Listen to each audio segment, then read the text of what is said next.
오늘 이재명, 이낙연 이 두 인물이 명락회동을 가질 것이다 말 것이다 이런 얘기가 나왔는데 일단 만남이 불발될 것 같은 분위기죠. 네, 그렇습니다. 오늘 길 위의 김대중이라는 이 다큐멘터리 영화 VIP 시사회가 있는데요. 여기서 이재명 대표와 이낙연 전 대표가 마주치게 되면 뭔가 얘기가 좀 나오지 않겠느냐 기대가 참 많았습니다. 하지만 이재명 대표는 오후 2시에 참석을 하고요. 이낙연 전 대표는 오후 7시에 시사회에 참석할 예정입니다. 이낙연 전 대표가 방송 출연을 이유로 시간을 조정해서 만남이 불발된 겁니다. 네. 현재 이낙연 신당을 놓고 여러 얘기들이 나오고 있는데요. 양측의 목소리 듣고 오시겠습니다. 아무도 가보지 않은 길을 가는 것은 외롭고 힘든 일입니다. 그래도 누군가 그 길을 갔기에 사람들은 새로운 세계를 선물 받습니다. 새로운 선택과 세 번째 권력도 새로운 길을 가려고 나섰습니다. 쉬어서 그 길을 가려는 것이 아니라 가야 하기 때문에 가려는 것이라고 이해합니다. 후보에서 찾아가서 이낙연 대표님을 관리해야 한다 이런 주장을 했는데 그렇지 않습니까? 그럼 질문이한다고. 네, 소영규 부대님. 일단은 이재명 대표가 김부겸, 정세균 전 총리들과 연쇄 회동을 추진 중이라고 하는데 일단은 이낙연 전 대표는 일단은 뭐 일정 이유로 일단은 못 만나겠다고 했습니다. 일단은 아직은 타이밍이 아니라고 서로가 생각하고 있는 걸까요? 제가 봐서는 이낙연 전 대표께서 조금 피하시는 것 같지 않나 싶어요. 이낙연 전 대표가 피한다. 그렇지 않겠습니까? 뭐 이제 2시에 시사회가 있는데 그 시간은 예전에 오래전에 픽스가 돼 있었고 방송 스케줄이라면 뭐 방송이야 조정할 수 있잖아요. 꼭 굳이 그 방송이 아니면 다른 방송을 못하는 바도 아니고 라는 점에서는 이거는 이재명 대표가 피하는 게 아니라 이낙연 전 대표가 아직은 만나는 게 좀 뭐 불편하거나 뭐 꺼림직하거나. 아니 뭐 그냥 사진 한 번 찍을 거면 안 만나겠다는. 근데 사진 한 번 찍든 어쨌든 간에 거지. 시사회 가서요 뭐 할 수가 없어요. 사진 한 번 찍을 수밖에 없어요. 네. 그렇지 않겠습니까? 가서 영화 봐야 되는데 거기서 만담하고 있을 수는 없잖아요. 그러니까 그런 차원에서는 오늘은 아니다라고 볼 수도 있어요. 예, 민감하게 생각하는 부분이 있는 것 같고요. 제가 봐선 이제는 만나셔야죠. 이낙연 전 대표가 먼저 가서 만나시든 이재명 대표께서 조금 더 손을 내밀든 이제 그런 시기가 온 것 같고 그런 지혜를 구하기 위해서 김부겸 전 총리나 정세균 전 총리를 만나시는 것 같아요. 이재명 대표께서. 그러니까 결단코 이낙연 전 대표의 지금 신당 창당에 대한 움직임들 지금 규정사실화 돼 있지는 않지만요. 그런 부분에 있어서는 당내에서도 수많은 의원들이 우려를 표하고 있습니다.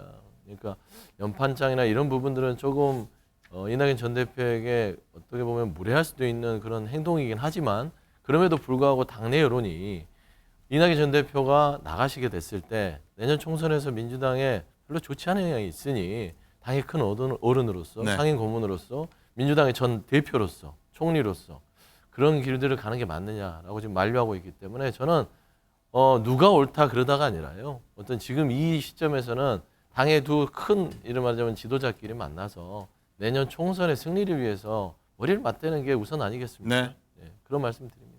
일단은 뭐 서영주 부대변인은 이낙연 전 대표가 좀 피한 거다라고 분석하셨지만 오늘 사실 조간신문 쭉 보면은 이재명 대표가 두 총리하고 연쇄 회동하는 것 자체가 이낙연 어떤 전 총리를 고립시키려는 전략 아니냐 이렇게까지 분석하던데 그거는 좀 어떻게 보십니까? 근데 그렇게 오해는 할 수 있죠. 그런데 이제 원래는 세 분 다 만났으면 좋겠다라고 대표는 생각했었어요. 이재명 대표는. 근데 이낙연 전 대표께서 선을 그었죠. 그러니까 사진 찍을 것 같으면 현실적인 대안들, 민주당 내에 있어서의 혁신안들 그런 행동들이 선행되지 않으면 만나는 게 무슨 의미가 있겠냐 선을 그었기 때문에 일단은 그 부분을 이제 실행을 하려면 일단은 당의 상임 고문들, 뭐 김부겸 총리나 정세균 총리, 예전에 이낙연 총리를 미리 만났었잖아요, 세 분은. 그렇기 때문에 어떤 정서적 교감이 있었는지를 물어보고 나서 뭘 원하는지를 알아야 되니까 저는 그 부분에 있어서 순차적으로 만나는 것이지 고립된다. 이낙연 전 대표가 두 번 만난다고 고립될 뿐은 아니잖아요. 정관리 대표 일단은 여기 민주당 의원 100여 명이요. 사실 이낙연 신당 창당에 만류하고 나섰습니다. 네. 뭐 연서명했다고 하지 않습니까? 100여 명이 참여했는데 일단 어제가요. 이 전 대표는 일단 자기들끼리 그러고 있다. 이렇게 네. 얘기를 반응을 보였는데 여기에 대해서는 어떻게 보십니까? 민주당 소속 의원들은 지금 이낙연 전 대표의 신당 창당 움직임에 대해서 좋은 시각으로 볼 수는 없겠죠. 분열하면 필패한다라는 위기감이 강할 거라고 봅니다. 근데 저는 이 과정에서 이재명 당 대표가 왜 이낙연 전 대표를 예를 들어서 과거에 노무현 후보 시절에 정몽준 후보 집 찾아가서 뭐 대화를 하자라고 네. 얘기했던 것처럼 적극적으로 대화하려고 하지 않는지 이해할 수 없습니다.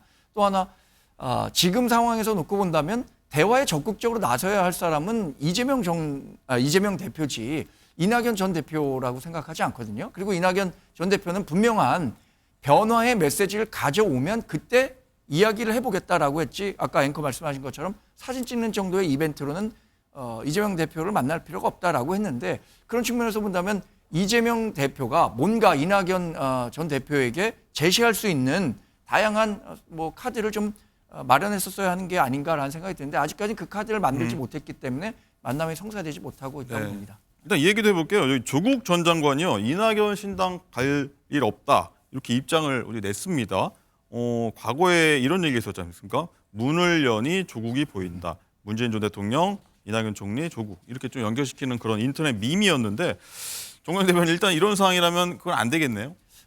사실 조국 전 장관과 이낙연 전 대표 간에 짧게만 얘기하자면 예. 약간의 구원이 있습니다. 그러니까 이낙연 총리 시절에 조국 전 민정수석이 상당히 유력한 문재인 대통령의 후계 구자로 부각이 되는 예, 과정에서 최성해 전 동양대 총장이 사실 조국 전 법무장관을 낙마시킨 사람은 이낙연 총리였다. 이런 식의 요지의 얘기를 했었어서 그런 구원들도 있었을 것이고 또 조국 전 법무장관과 이낙연 전 대표가 가려고 하는 정치적 지향점도 좀 다른 것 같아요. 이낙연 전 대표는 지역 선거까지 포함한 신규 정당을 창당을 시도하고 있지만 조국 법무장관 같은 경우는 연동형 비례대표에 네. 의존한 정당을 추진하고 있는 거죠. 알겠습니다. 사실 민주당 전당대회 돈봉투 살포 의혹 이제 핵심 사건이죠. 송영길 전 대표가 오늘 영장 실질 검사 이제 심사에 들어갔는데 이 얘기를 해보려고 했는데 시간이 많이 오버된 것 같습니다. 내일 나눠보도록 하고요. 자, 오늘 말씀 여기까지 듣도록 하겠습니다. 프레스 라이브도 여기서 마치겠고요. 저희는 내일 오전 10시 30분에 다시 찾아뵙겠습니다. 고맙습니다.